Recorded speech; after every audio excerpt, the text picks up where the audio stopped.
let's be clear about like what Republicans are good at here, because I think it kind of is their entire playbook. They're good at playing on voters' primal fears at the end of the day. And the most primal fear that people have is safety. And they're trying to make this election a referendum on safety. And so if you're making an election a referendum on safety, part of what you have to do is make voters feel as unsafe as possible. And there's nothing more that the media loves than making people and making their viewers feel unsafe as well. I mean, you guys have watched the nightly news, right? You guys turn on the nightly news. Do they ever lead with like super positive stories, or do they lead with a murder that happened, a car crash, a fire? Like that's what you're hearing in the local media and the national media. That's what people see when they turn on the news. So if Republicans are able to weaponize this fear for your safety in order to lead in and bring in autocracy and fascism, they're going to play that. They're going to hype that up. They're going to make you feel as scared as possible. And the thing with the notion of safety is it's a thread between like a lot of different issues. Like you could attribute and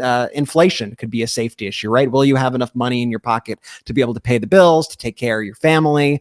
Crime, will you be the victim of crime if you go to the mall, if you go to a supermarket, if you go to the gas station? Will your kids' Skittles at Halloween have fentanyl in them and kill them upon impact? I mean, that's why you see these dishonest narratives constantly being repeated. And to be honest, I feel like this is what Republicans have run on since like the beginning of time. Like my whole life, Republicans have run on these kind of issues to scare people into voting for them. And I think it's our job, and not just like our job, Ben, Brett, and Jordy, but our job as collective listeners here and as people who want to win elections and to take this country in a better direction, to not just respond from like a place of defense here, but to also go on the offense and hold their feet to the fire and redefine the narrative to them. And we've seen these stats come out. I mean, the fact is, I think the top states with the highest homicide mortality rates are all Republican states.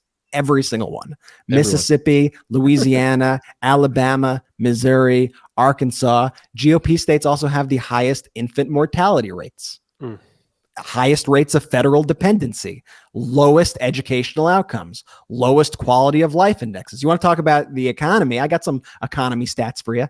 9 out of the 10 poorest states in America are red states. Not only that, let's extrapolate even further. 95 out of the 100 poorest counties are also red states. And over about 97%, yes, I'm not misspeaking here, over 97% of the roughly 50 million jobs created in this country since 1989 occurred under Democratic presidents.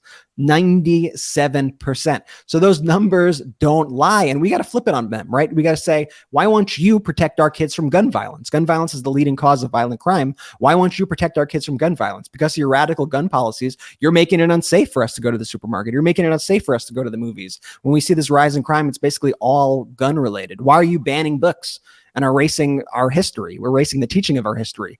Why do you want to inspect our kids' genitals at school? That's kind of a weird, disturbing thing that you're doing. Like why do you want to do that? Why do you deny the reality of deadly pandemics and let Americans die who don't have to? Why are you taking away our social security net, our social safety net, stealing money from Medicare and Social Security that we paid into our whole lives? Why do you want to implement the same policies that we saw be an utter disaster in the United Kingdom under Liz Truss, that were not only so bad that the economy collapsed, but that she actually had to resign from her position, and now you are running on these same policies? Why do you think you should be in the room with my doctor making my decisions about my body? Why should you decide if my vote counts or doesn't count? Why are you refusing to take on price gougers who are making billions of dollars, if not trillions of dollars, at our expense by artificially raising prices? This is the things that we need to go on the offense for against Republicans, because I think in all these aspects, we do have a compelling message. And it's important that we also tell other people, hey, inflation is a global issue,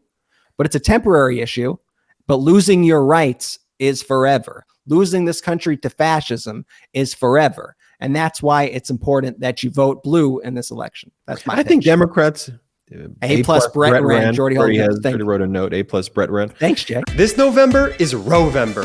MeidasTouch just released its brand new collection of Rovember t-shirts and pins to let the country know what's at stake this upcoming midterm election. Go to store.meidastouch.com to grab yours. That's store.meidastouch.com.